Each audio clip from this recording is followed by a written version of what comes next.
శ్రీరామనవమి నాడు కళ్యాణం చేయడం ఎంత అవసరమో మకుటధారణ సర్గ పారాయణ చేయడం అంత అవసరం.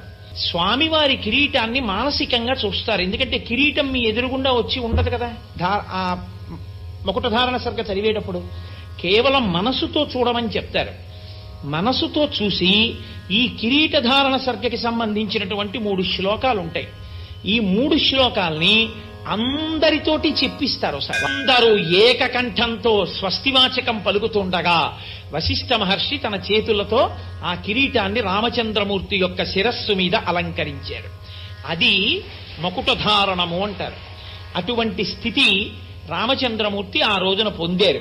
ఈ శ్లోకాల్ని పట్టాభిషేకం చెప్పేటప్పుడు నేను చెప్పడం కాదు, ఎవరెవరు ఇవన్నీ చెప్తారో ఈ శ్లోకాల్ని అందరూ చెప్పినప్పుడు ఏమవుతుందంటే పట్టాభిషేకంలో వాళ్ళందరి పట్ల రాముడు రాజారాముడై